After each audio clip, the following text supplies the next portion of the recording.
네, 안녕하세요. 홍 시장입니다.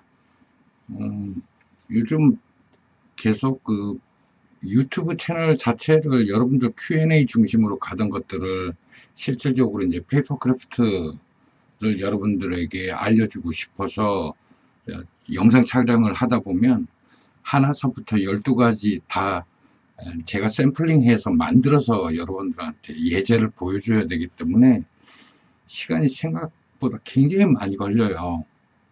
그래서 지난주에 업로드 해놓고 제가 페이퍼크래프트 그 잘린 부분에서 어, 그냥 진행해도 되는데 사실 컴퓨터로 어떻게 작업을 하는지 평소에 스케치했던 거를 어떻게 컴퓨터 작업해서 시뮬레이션 거쳐가지고 실제로 오프라인에서 이렇게 모델링해서 작품 완성하는지까지를 다 보여주고 싶어가지고 지금은 이제 스케치한 걸 가지고 어, 컴퓨터 상에서 이제 테스트 과정을 거쳤어요. 그리고 하다 보면 사람이 또 욕심이 생기잖아.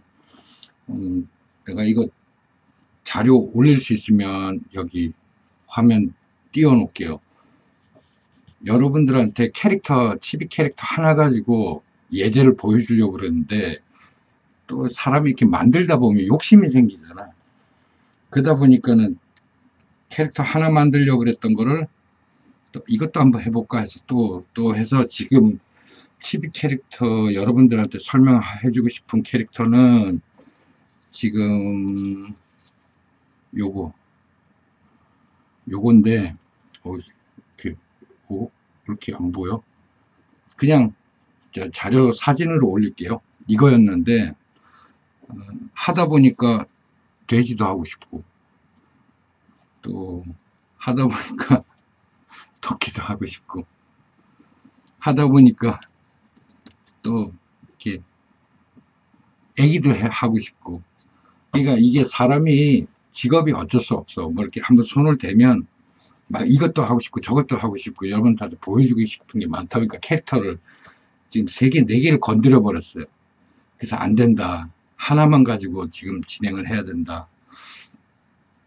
여러분들은 이제 상상이 안 가겠지만 이게 페이퍼크래프트라는 거를 참 하다 보면 옛날에는 정말 돈도 많이 벌고 재밌었어요. 재밌었는데 이제는 뭐랄까 초창기 페이퍼크래프트는 이제 저한테 기술을 서로 이제 좀 알아가려고 하는 또는 교류를 빙자해서 상대방의 기술을 빼앗는 이런 90년대가 있었어요. 서로 내가 잘났니, 네가 잘났니 그런 거 있잖아요. 왜 디자이너나 아니면 엔지니어들은 알 거예요. 그런 시기가 있어가지고 그때는 거의 국가대항이었어요. 국가대항. 일본 디자이너가 이런 거 만들어내면 한국에서 이제 제가 이런 거 만들어냈다 하고 또 제가 이런 거 만들어내면 뭐 유럽에서 또 다른 디자이너가 우린 이것도 만들어냈다 하고 이제 서로 경쟁이 되는 거예요. 또 뭐 영화 뭐 요즘 여러분들 영화 보면 뭐 마블 같은 캐릭터들 나오면 또 미국이나 유럽에서 자기네들이 모형을 만들어내면 나도 해서 서로 이제 그 집을 돈도 안 되면서 서로 이렇게 경쟁하는 그런 시기들이 있었어요. 90년도에. 그러다 보니까 이게 습관이 남아 있어가지고 원래는 여러분들한테 치비 캐릭터라는 거를 설명하고 그것들을 페이퍼 크래프트로 어떻게 적용을 하는지를 알려주는 과정을 이제 시뮬레이션 해야 되는데 그러다 보니까 이제 캐릭터 하나만 선정을 해서 그걸 끝까지 제작 완료하는 모습까지 보여줘야 되는데 하다 보니까 욕심이 나서 캐릭터를 이렇게 많이 만들어내 버렸어. 진짜 욕심 같아서는 이거 계속 만들고 싶은 데까지 더 만들고 싶은데 이게 여러분들한테는 이 영상이 어떻게 비춰질지 모르겠지만 저는 지금 대한민국에서 한국에서 청년들 디자인 예술 한다는 사람들에게 지금 내가 제작하고 있는 영상은 대단히 중요해져요. 대단히 중요해지고 앞으로 비대면 접촉 사회의 4차 산업 시대가 열린 이 시국에서 예술인들이라는 것은 온라인상에서 여러분들 작품을 가지고 여러분들 기량을 가지고도 견주고 서로 우월을 가리고 작품성을 따지고 하겠지만, 오프라인 상에서 자기 작가가 행해지는 모든 것들을 시뮬레이션화해서 오프라인 상에서도 보여줄 수 있는 과정까지 아마 가야 될 거예요. 그래서 우리 세대 때는 온라인이라는 자체가 없었으니까 오프라인 위주로 모든 걸 이루었잖아요.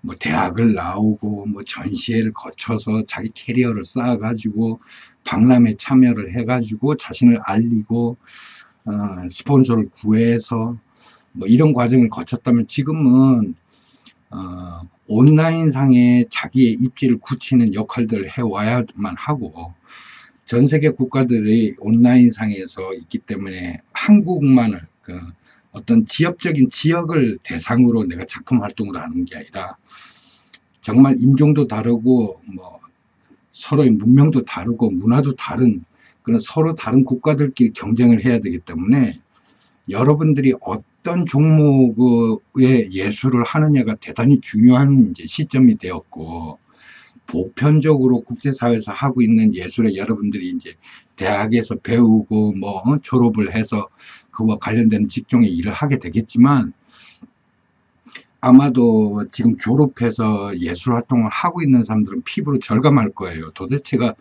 내가 이걸 해서 어떻게 돈을 벌지? 어떤 과정을 거쳐야 되지?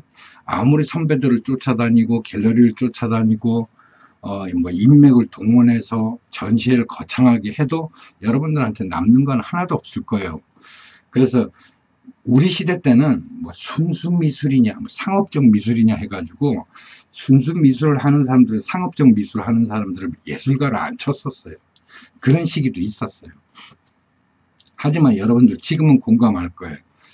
지금 와가지고 너 상업적 미술 하는 놈이야 뭐 순수 미술 하는 놈이야 따지면 미친놈이라 그러죠. 어떤 사람이든 간에 예술이라는 걸 하는 것은 돈을 벌기 위해서 하는 거예요.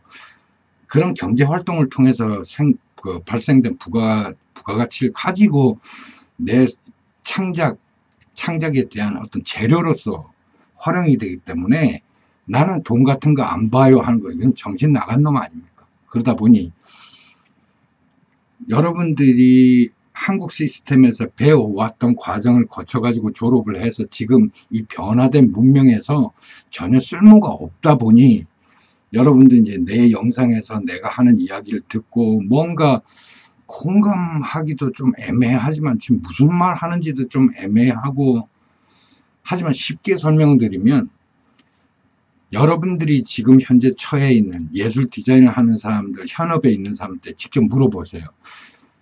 이 사람들한테 퇴직이라는 거 기간이 있을까 하는 거, 그 다음에 정식 직원이라고 하는 것들, 공채를 통해서 아마 입사를 해서 디자이너로서 활동하는 그 퍼센테이지가 극히 축소되고 있고, 거의 프리랜서 또는 독립 이런 과정을 통해 가지고 개인적으로 예술 활동을 할 수밖에 없을 텐데, 그러다 보면 이제 내 얘기가 실제로 그렇게 경험한 사람들에게는 뼈에 부딪혀요.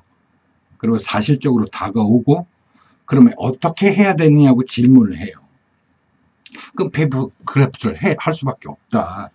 네가 어떤 디자인을 하든 예술을 하든 그것들은 너가 그동안 캠퍼스에 담는 것이 예술의 전부라고 생각했으면 아니다.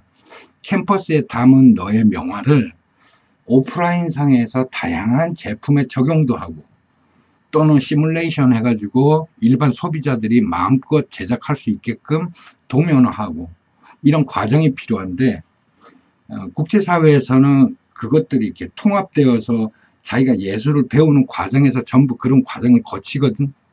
자기가 그림으로 예를 들어서 수채화를 하나 그렸다 쳐. 그럼 캠퍼스로 수채화를 그린 그 캠퍼스를 우리나라에서는 갤러리에 갖다 파는 걸로 생각을 하잖아. 근데 외국에서는 그것이 자기가 만든 작품에 대한 저작권을 어떻게 창출하느냐까지 다 배웠던 거라. 그래서 자기가 그린 그림을 가지고 다양한 제품에 적용할 수 있도록 저작권을 가지고 그림을 사용할 수 있도록 푸는 방법으로서 배웠고, 그러한 과정에서 일반 국민들, 그러니까 대중들이 그런 자기 작품에 관심을 돌릴 수 있도록 다양한 페이퍼 크래프트화해서 시뮬레이션해서 경험해 할 수 있도록 이런 교육들이 함께 이루어졌는데, 우리는 그동안 그림 그리는 사람은 그림만 그려야 되고 디자인하는 사람은 디자인만 했었어야만 되잖아. 그게 잘못됐다고 주장을 하는 거예요. 그러다 보니 내 영상을 이해하기가 대단히 어렵죠. 보통 사람들 그냥 처음에 이렇게 탁 틀고 그래 공감하네 이야기는 하네. 근데 피부에는 안 와닿는다고. 그래서 그럴 수밖에 없는 거예요. 그래서 구체적으로 막 명확하게 이렇게 보여줄 수는 없는데, 내가 이거 하나만 보여드릴게. 지금